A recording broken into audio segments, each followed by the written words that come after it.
Welcome back, nieces, nephews, everything in between and or otherwise, to Analysis Time, where I talk about Adventure Time too much for too long. And today we are talking about the Enchiridion, the episode which introduces us to the Enchiridion. After saving Princess Bubblegum from her immediate danger, she tells Finn about this book called the Enchiridion, the hero's handbook, and where to get it, how to find it, all that, trials, tribulations, that kind of thing. Finn goes to look for it. He has to do all these trials, tribulations, those kind of things. And in doing so, hijinks ensue. Alright, this title card is pretty interesting because originally, this isn't what it was. This is another thing that got changed, and definitely for good reason. Because originally, the Enchiridion title card, it had Jake laying on the table, and Finn had a big knife or a sword, and he was pulling Jake's organs out and stuff, and it wasn't implied, it wasn't like a joke. Jake was literally bleeding with his organs coming out, and there was blood splattered all over, and Finn had a real knife and a real sword, and that was the real original title card for Enchiridion. But for some reason, I guess they decided to change it. I don't know why. And yeah, I don't know why they did that. I don't know if they thought that was really going to be something they could put on, or if they just did it as a joke, or if they were just playing around. I don't know. But very interesting, very strange.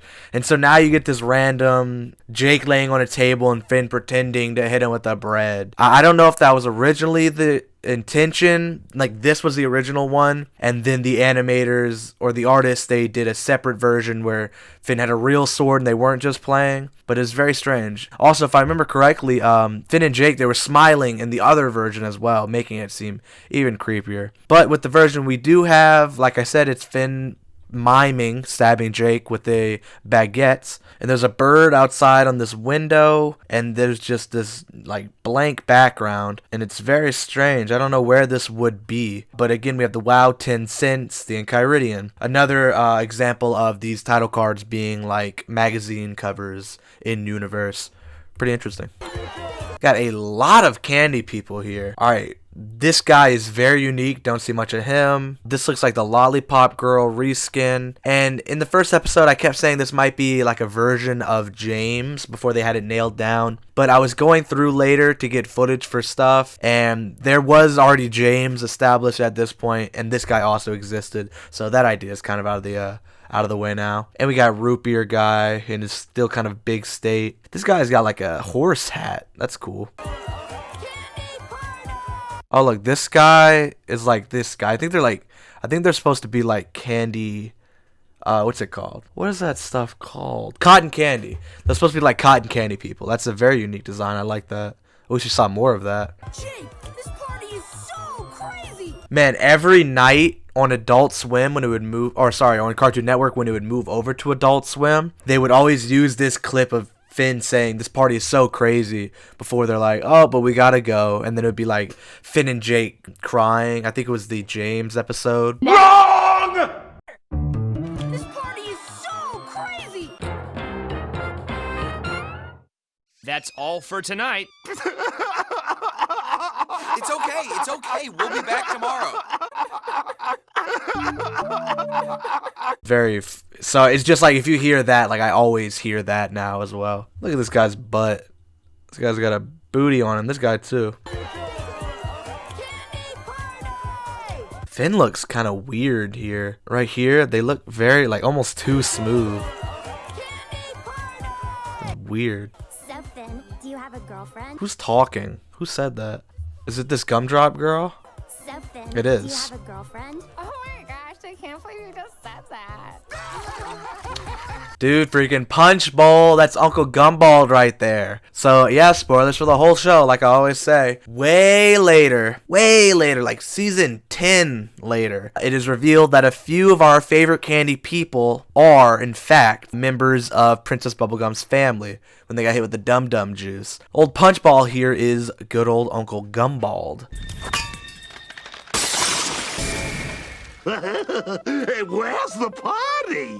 And so it's really cool to see that here, knowing that now. And I always thought it was very weird that the punch bowl was Gumbald. We know that Cousin Chicley becomes Crunchy, which I always found very strange because Crunchy in a few different times has tried to take over as princess of the Candy Kingdom, or just tried to dethrone Princess Bubblegum. And it was, I never understood why they didn't make it so that, I never understood why they didn't make Uncle Gumbald Crunchy. That was like a very obvious thing that they never did. It was very strange. I never got that. But yeah, there's Uncle Gumbald. What a wonderful, marvelous party! Okay.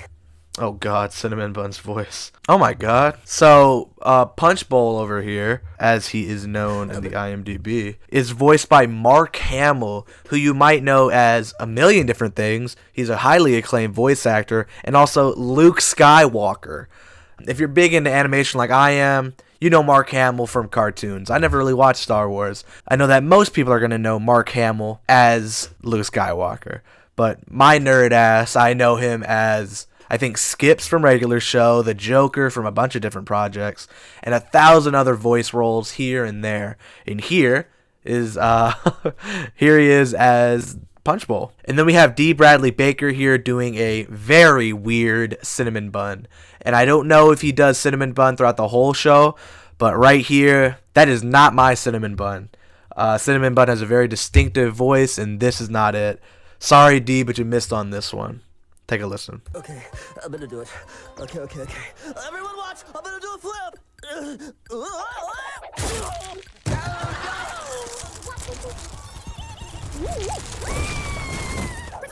So everything in the Candy Kingdom is made out of candy, as it is known. Do you think this wood up here is made out of candy? Do you think? Or do you think some things aren't made out of candy? Because I never believed that everything was made out of candy in the Candy Kingdom. That's a lot of stuff. What do y'all think? Princess Bubblegum's in trouble! But this guy's got like reflections in his eyes, and he has like a sprinkled tongue. Who, like, nobody would notice that, but they still put it in. That's very cool. Watch where you're going! Oh, okay. Well, I didn't realize this guy got a speaking role, so I see why they gave him that detail. What's your name again? What's your name again? What's your name again? What's your name again? What's your name again? Oh, snail. There's a snail right there. I'm getting all of these so far. I haven't missed a single one. Now I don't have to keep looking out for it. Is that Wildberry Princess? Is this Wildberry Princess right here? She looks really tiny if so. Maybe it's just a Wildberry citizen. Calm yourselves, my people. I am safe. Oh, thank you, Finn. You truly are my hero this day. Cool. Man, PB back in the early days, she spoke like a princess, like a stereotypical princess. Oh man, also I totally forgot to mention, somebody commented on my first analysis time video that originally the reason it felt like the first episode kind of didn't feel like the first episode was because originally this was supposed to be the first episode. Enchiridion was supposed to be the first episode of the series, but it got moved around for whatever reason. I want to put that comment up, and I'm also going to see if that's true because I never really Googled it. I just kind of trust my my viewers. But so it kind of makes sense why PB does sound so formal, so princess-like. When in the first episode she spoke kind of normal, and she was less of a princess, more of a scientist there. But I guess early on, as it was intended to be, they didn't have PB characterized that way quite yet. So I guess that makes sense why she's talking like this now, when originally it was supposed to be before, but chronologically we see it now. It's kind of interesting. Hero. Hey, I just thought of something. What'd you think of? I'll show you. Come on. We'll go through my secret entrance. Here it is. This room comes back a few times. Specifically, I think in The Lich, not The Lich the episode, unless there are two The Liches the episode, but the episode where the Lich is introduced. I think they also come back to this room because that's where they kept either the jewels to keep them sane, or this is where they kept Billy's gauntlet, or both. It might be both, but I'm pretty sure they come back to this room. Also, look, this lamp, they give it these lines to give it the impression that it's giving off light, but they don't move or anything. It's kind of just like a static line. But with these kind of things, you would have them move. But again, like in here, like, do you think these are like candy cane pipes and this is like chocolate? Do you think all this stuff is candy? You see this book? Yeah, I see it. It's called the Enchiridion. Probably gonna use that in the thumbnail. It's a book meant only for heroes whose hearts are right. So let's look at the Enchiridion. This is one of the best looks we ever get of it. Beat up old book, pretty standard, bunch of bookmarks, a shield, sword, there's like a dead head on the sword, skull and a bird, some grapes, and a bunch of different jewels. Now, in The Lich, the episode, when they put the princess's jewels in here, I'm pretty sure this part splits open and the sides pop out, and that's where the jewels go. Or I'm wrong and the jewels go where these are, but I'm pretty sure the first thing is true. So I wonder what these jewels are or what they represent. Maybe they're hinting at the fact that jewels go in there. Very interesting. But other than that, it's kind of an unassuming old book, really. There's the Enchiridion, the second most important item in Adventure Time. And I teased in the last video that this is the second most important item, because really the most important item thematically is the ice crown, because the ice crown can do a whole lot more and people talk about it and mess with it a whole lot more, so much so that I don't think the Enchiridion even comes up besides like a one little cameo scene where Simon is giving a presentation. That whole show pretty much centers around Simon and Fiona and Kate trying to find an ice crown, and without that show it's still pretty important within the context of the show, because it goes around being very important to a lot of different people for its base use of granting wishes and its use as it is known now as the ice crown, granting ice powers. Pretty important item, comes up a lot more than the Enchiridion. That's why I say it's the second most important. It's a book meant only for heroes whose hearts are righteous. The book lies at the top of Mount Cragdor, guarded by a manly minotaur. It's waiting for a truly righteous hero to claim it. Do you think I got the goods, Bubblegum? Because I am into this stuff. I like that Finn says it like it's a hobby. Like, oh man, I'm into this stuff. But it's like, what it is that he's really devoted his life, like to like sworn by the sword kind of knight deal. But referring to it as like, I'm into this stuff, like it's a hobby, like it's horror movies or video games. Great line. I love that. Finn's arm is like really long. He should be leaning over more for this to look right. Yeah, I know. And yes, I do. Then off I go. Yeah! Finn's got a lot of trust in Jake. I love to see Lady here. Her hair looks really big. Thanks, pal. Farewell, Finn. Oh, wait a minute. Farewell, Finn, the human boy. This joke works better now as the 5th episode as opposed to the first episode, because we already know PB's like kind of like a normal person and not this like high and mighty princess type character. So for her to kind of like forget she's playing a princess and has to like go back into the role and get the handkerchief, that's a funny joke. I don't know if it would have worked as well if it was the first episode. Maybe it would have worked better, kind of establishing that PB is like playing princess. I don't know. That's interesting. What do you guys think? When we get through the rest of this episode, let me know if y'all think this would have been better as the first episode or it works better where it is now. You know what time it is, buddy? Adventure time? Yeah, man! Now, this absolutely should have been in the first episode. As I pointed out a few times now, in the first episode, they do a joke of it. Finn says, what time is it? Jake says, adventure time? He's like, no. Kind of playing off, you should already know this is what they're referring to. But it was the first episode, they never did this. And so I totally see how this would have worked as the first episode, because they played that totally straight, you know, setting the bar. This is what the joke is. Or this is like the thing. So it's interesting. I wonder what this is. PB referred to this place as Mount Cragdor, but it looks less of like a mountain and more of like a big like piece of greenery, and it's in this like it's in here. It's surrounded by this wall and it has a moat, and so maybe this whole area was created as just a test for a hero worthy of the Enchiridion. So maybe this isn't like a natural thing, or maybe it was terraformed. I don't know. It's interesting. Greetings, young heroes to be. This mountain is called Cragdor. Its purpose is twofold: to protect the Enchiridion and to test the hearts of those who seek to possess it. Many noble challenges have been attempted to pass the ruling trials that lie behind these walls, but no one has ever left even alive or dead. Only the truest most worthy hero can receive the hero's Enchiridion and walk out these doors again. If it is you, friend, oh, and I cannot say that I am certain, but you are very welcome to try. However, first you must pass my riddle. My name is Keeper, and for so when I find the key to this door, all is not how it appears. You see, oh, you see, oh, the key is in you, child, but you cannot use your brawn here. The door is magically sealed. Oh, you've unlocked the riddle in the door. Ha, brilliantly done, child. I just thought you looked cute stuffed in that lock. Oh, yes. That's how most people get in. Bye. You've passed the first trial, young heroes, but prepare yourselves, for there are many trials ahead of you. And each trial is more treacherous than the last.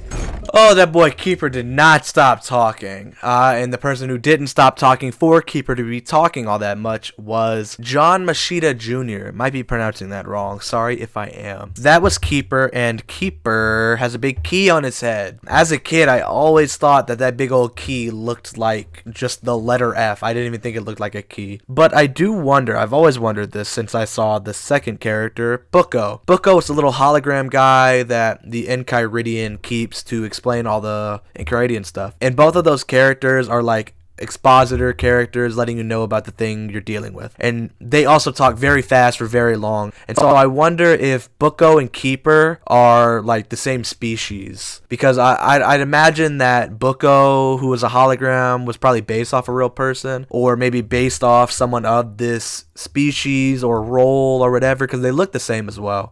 Maybe I'm looking too much into that though, but they have like a similar joke of talking so fast and like saying a whole lot. Many noble challengers have entered attempting to pass the grueling trials that lie behind these walls, but no one has ever left here alive or dead. Keeper says that no one has ever left here alive or dead, so I wonder how the Enchiridion even came to be here, because we learn later that in the present, our present, the Enchiridion has existed. It's like an artifact in present day, like before, when it was just regular Earth. And we also know that Simon had the Enchiridion at one point while he was still Simon. And so I wonder how he even lost possession of the Enchiridion and how it got to be at Mount Cragdor for someone to need to come and take it. And I also wonder, I don't think we ever see where the Enchiridion goes from Simon having it to it being at Mount Cragdor. So I'm theorying here that maybe Simon set up Mount Cragdor to keep the Enchiridion safe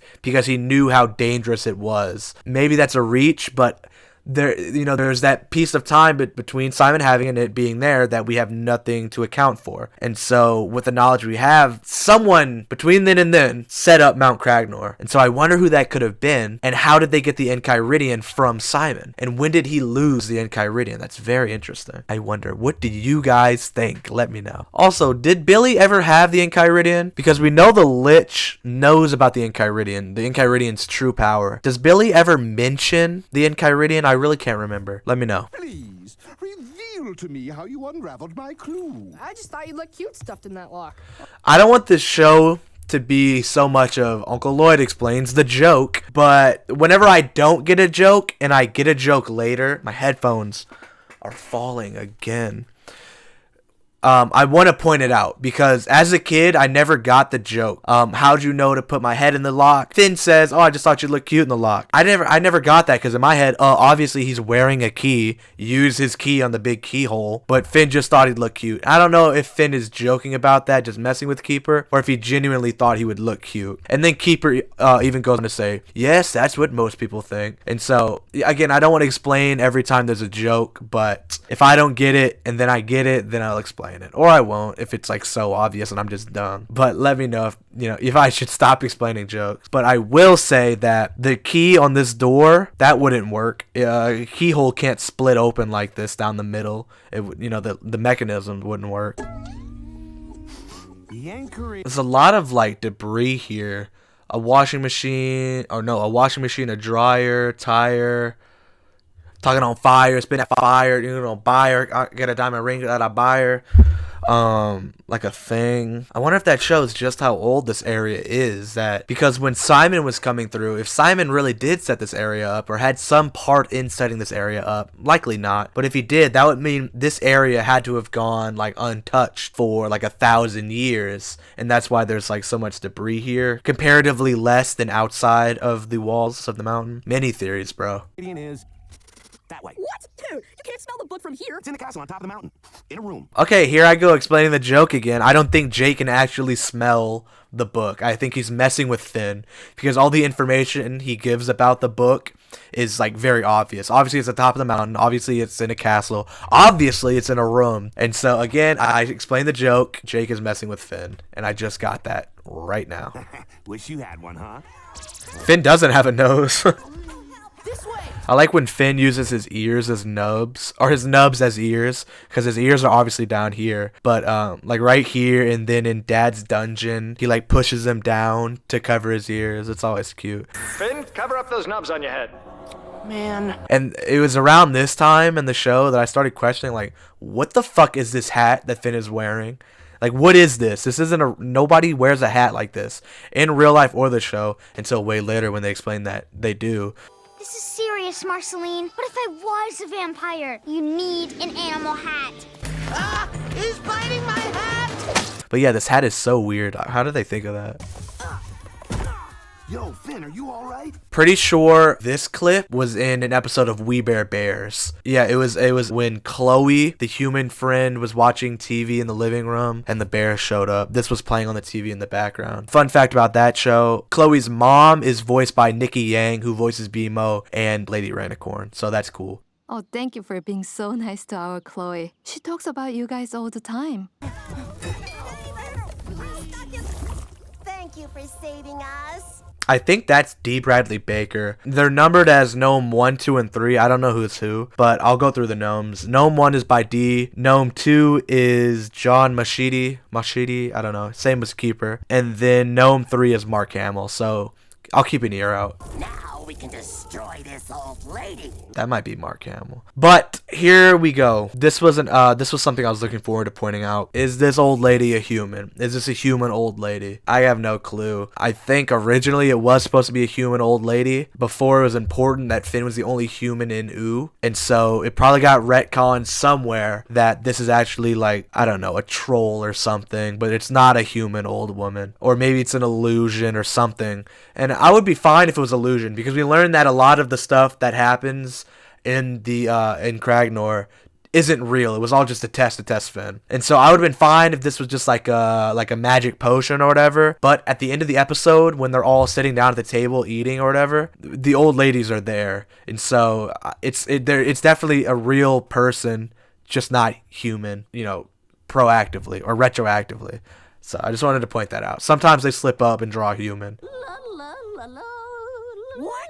I think that's Maria Bamford. She's credited as Big Old Lady, but she's the only like lady actress who voiced any old lady, because the other one is Hynden Walsh, who is Princess Bubblegum and one of the Gumdrop girls. And so I'd have to assume she probably did all the old ladies. Maria Bamford. Every time you say what, we'll destroy an old lady. What? Every time you say no, we'll destroy... This guy has like a gauntlet, this guy has a knife, and this guy has like a shoulder pad. They're like kitted out. Also, they're messing with, oh, here are those lines again. They're messing with Finn like an older brother would mess with their little brother. Loser says what? Huh? Loser says huh? Stuff like that. What? Every time you say no, we'll destroy an old lady. No! These ladies are flying by. Let's get a look at some of them. She has some huge hair. She got a kitty on her pocket. Every time you look sad, we'll destroy a big old woman. Ever since I got to... Ever since she got divorced. That kid just saved you guys. You should thank him, not destroy old ladies. You even know what I'm talking about. Get back in there. Add that to Jake's power scaling feats. He dips his hand in lava. Way into lava. Hey, Finn. This is a very nice little area. This is a really nice area, and there's sparkles in the water. This is beautiful. I love that. Okay. No way, dude. Those old ladies are destroyed because of me. I'm not righteous. I'm wrongtious. I'm not righteous. I'm wrongtious. I love that line. That is such a funny line. That's great. I love the way Finn just plays with words. It works so good. There's like nothing in the background back here. They could have at least like made it green. Like this. Wow, but the lighting is really good on this tree here. They added a lot there. This is a nice area. I love this area. Stupid chiss. Stupid Chiss isn't as funny. Don't let those gnomes and their... Stupid. The background like completely changes between this shot to like it's even worse here. They're just gnomes and illusions. What would regular old sweet ladies be doing wandering the hills of Mount Cragdor? Maybe they're... Oh, Cragdor. I've been saying it wrong. This place is designed to mess you up. It's all just trials to test your heroic attributes. Now let's go get that book. Jake! You cannot pass. See, it's so funny because I hear it now. This sounds like Cinnamon Bun. Listen again. This sounds just like Cinnamon Bun. You cannot pass. Right? And it's funny too because this guy is voiced by D. Bradley Baker, who I guess does voice Cinnamon Bun throughout the show because it sounds just like him here. And so it's interesting that in the episode where Cinnamon Bun is introduced, we get him sounding super weird and this guy sounding just like him. But yeah, this guy is listed as the Giant on IMDb, and he's just got like animals attached to him, a snake and like a I don't even know what that is. He's just got it hanging on him. He reminds me of the farm. Look at the shadows back here. Man, they put a lot of work into the shadows, and these trees are drawn at the appropriate angle. It's very nice. And adding the birds up here really sells how tall he is. I can get out. Let Jake go, Ralph. I'll kick your foot. Also, he's got like miscolored toenail. With characters like this who seem very much human, like this guy looks like a big human. He's got regular feet, hands, body, all that. He's just really big and like pretty pink. This is something I could accept as like a mutated version of a human. If we were to, why am I so low? Have I been that low the whole time? If humans were to keep evolving over 1,000 years in like a highly radioactive, whatever, magic, call it what you want type situation, this is something that I could accept happening to like a regular person, like becoming this kind of giant, especially when you get magic involved. And so I'm cool with this being like human, the same way Billy's human, but it's like so far removed, it would be like calling a chimpanzee a human. Like, it's like a split evolutionary path at that point, It is impossible for you to hurt me. I think your dog finally fell into my stomach. I got your wallet, man. So this guy having a wallet, do you think that implies there's like a giant currency? I mean, there literally is giant currency, but do you think there's like a giant society where he leaves and he goes home and he goes to the grocery store and he buys stuff with his giant money? Or am I reading into it? Also, I never liked when people would refer to Jake as Finn's dog because it's got like that ownership thing. But yeah, that's just me like really liking the familial thing with them. It just made me, it was like, that's not his freaking dog, it's his brother. Also, he's wearing like straight up jeans that he might have bought at the giant jeans store, Tall and Husky. No, my big money. He calls it big money. Oh, hey, maybe he comes from the land of the huge or whatever it's called that guy was from in the kitchen with 7718. Why, this is the famed kingdom of huge, of course, and landed in a normal-sized pie. Yes, tie him up with normal spaghetti. I wonder if they come from the same place because they both refer to like things as big and small because they know it's like not the norm, maybe? What do you guys think? Give it back! I'll give you your dollar. Here's your dollar. I want to look at this dollar. It's got like a skull with a crown. It says one. One's on the corners and a diamond. Let me see the other side. I don't know. What is that? A person? Are they holding something? Can I see it better? There's an axe on this side. You can't really get a good look at it. That's funny though. When the camera shakes, it literally like takes the whole frame and it like zooms in. There's black on the top you can see up here where they just took the whole project and moved it. You see it there really good. I really want to see this dollar. Let me see. Yeah, we're not gonna be able to see. You're okay. Stomachs are weird. Recently, a bunch of Adventure Time characters and gliders and stuff got added to Fortnite, and they didn't have the dollar as a glider, and I felt like that was such a huge missed opportunity. That would have been a great glider, but instead we just got Jake as a glider, which is fine. It represents the show better, and this dollar was just a one-off thing, but I feel like it deserved it. It's recognizable, I feel like, if you're a fan. You just flew us all the way to the top. Wait a minute. I can smell the book right through this door. So again, Jake is messing with him. Obviously, it's through the door. Is that the King of Ooh? I don't think it's the King of Ooh, but it looks like a human. Or maybe it's a giant with long hair reaching into his coat for something. Interesting. Just a minute, Jake.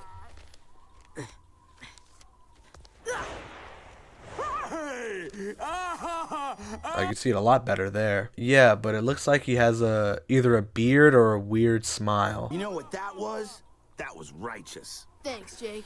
Now sniff out that book for me. Congratulations. I think that's Mark Hamill again. Yeah, evil guy. That's Mark Hamill. You must be truly righteous to have made it this far. Thank you. Enter my brain world, and I will show you some aspect of yourself that you're not entirely aware of. Such weird wording. Very non-specific. Some aspect, my brain world, you're not entirely aware of. It's like he's not committing to anything, like 100%. For your final trial, slay the beast. Is it an evil beast? Yes. Man, what is this thing? It's okay, so heart fine. Some like arteries, okay.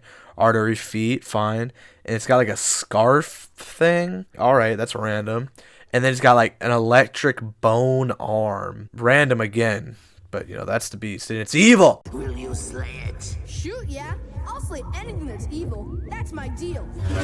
If this is the first episode, that is a very on the nose line. It's still very on the nose as the 5th episode. But if it's the first episode, you know, want to learn your character, what they're about, what their deal is, there's a deal laid out perfectly planned for you.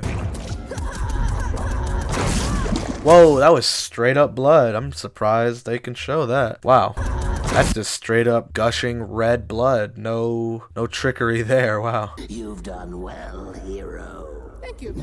Finn keeps saying thank you to all his compliments. Or no, it's every time he says he's done well. Slay this hand. Is it evil? No, it's not good either. It's neutral. Will you slay it? No! If you want the hero's Enchiridion, then slay this unaligned hand. I didn't get this as a kid, and I'm going to explain a joke again, but I'm pretty sure this is a Dungeons and Dragons joke. And I would have never got this joke if it weren't for the Oh My God podcast. But yeah, it's unaligned. It's not good or evil. It's neutral. Again, I haven't played Dungeons and Dragons, but when you create a character, you give it an alignment, or you can have it be unaligned and it affects stuff. And there's also a joke about that later in some Flame Princess episode. I can't remember what. Then is Flame Princess evil or maybe chaotic neutral? She's evil. Okay, so your daughter's evil. We've established that. But do you think if a good guy really liked her, could he change her to good? Well, there'd be penalties to her experience if she acted out of alignment. But yes. And that's another Dungeons and Dragons joke in the same vein. So I just thought I would explain that now for people who didn't get it, like I didn't get it until I was 20. Never. Congratulations, Finn the human. Now you have truly reached. Oh no, Mr. Keeper, I'm sorry.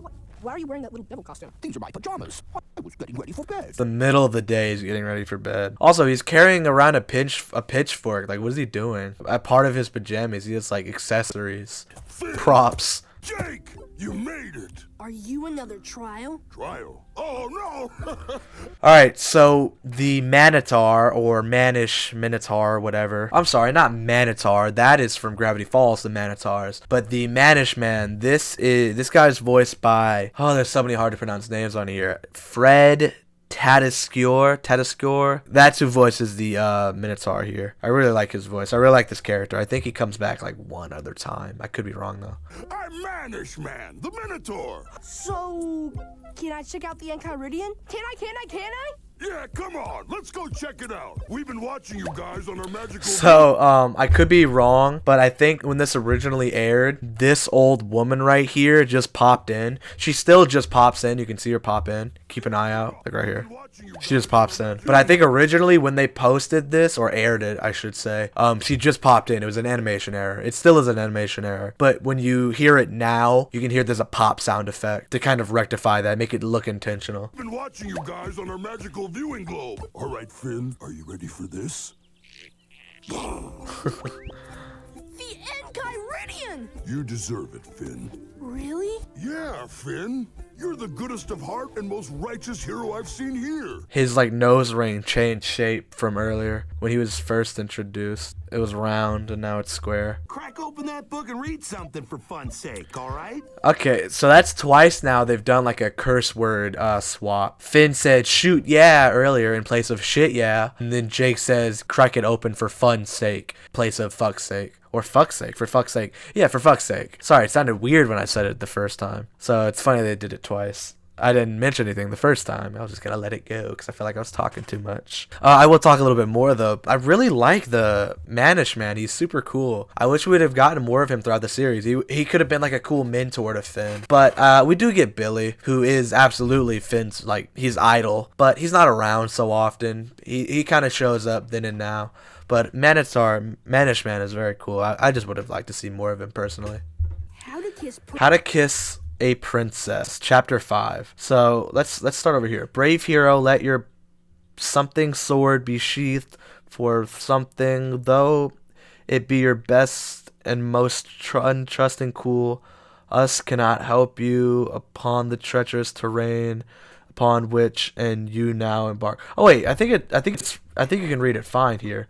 Brave hero, let your sword be sheathed, for though it may be your best and most trusty tool, something cannot help you the treacherous terrain upon which you now embark. A great warrior must scale the highest towers, maim the wicked, and throttle any demons. These challenges alone make okay, it was making sense for a sec, but not anymore. But how to kiss a princess. Kissing a princess is different from kissing your grandmother or your mother. Very different.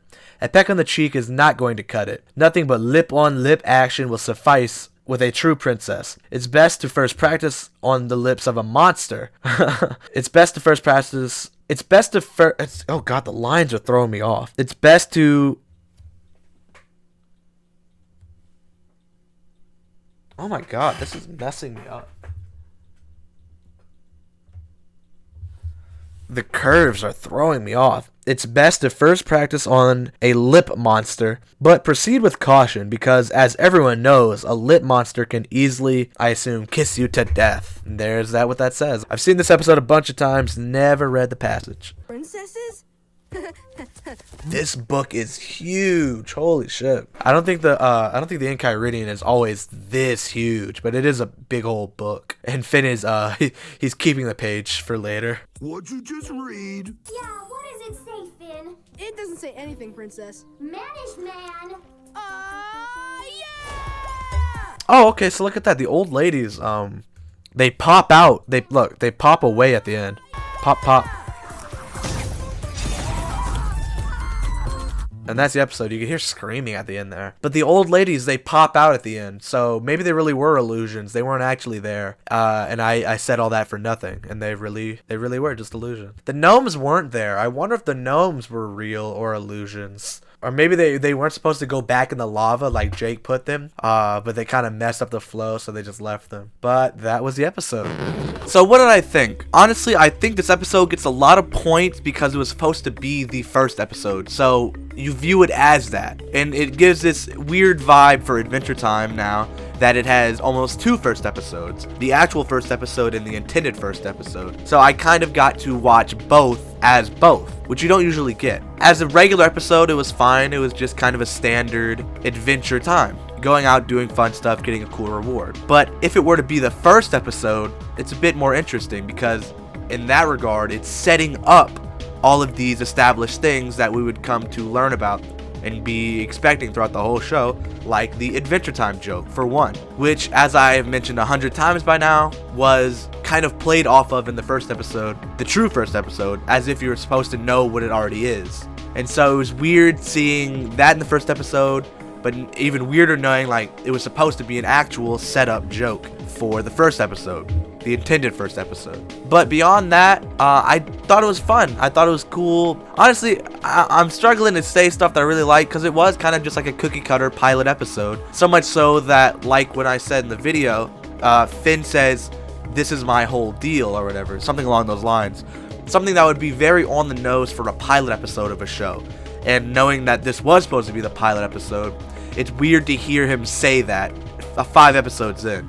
I might have given it a pass for the first episode, but at this point it's a little bit weird. Anytime I think back to something that I like about this episode, it's mainly just Manish Man. I really thought Manish Man was a really cool dude, and I wish we would get to see more of him throughout the series. But I'm pretty sure the only time we ever see Manish Man again is in the Minecraft episode intro. He's there for like a split second before they pass the camera over to Marceline. And I think that's the only other time we get to see Manish Man. But I really liked him. I actually would have got to saw more of him. But beyond that, if it were the first episode, if I were viewing it as the first episode, it sets up all the characters perfectly. Jake, kind of like a chill guy, doesn't really care about things, just kind of along for the road. And Finn, very much like pro-hero, do good, very righteous, never wrong-shist kind of thing. It's like, it would have been a perfect first episode. But it is kind of unfortunate they got switched around as now the 5th episode. And now viewing it as the 5th episode, it kind of feels weird.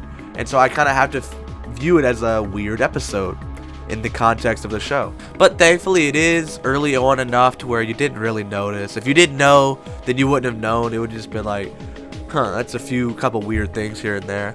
But other than that, it's a pretty standard season 1 episode. And I thought it was fine. It was a fun little episode, which is, you know, how most of season 1, 2, 3-ish are. And really, I don't have anything else to say on the episode. So with that, I have nothing else to say. So later.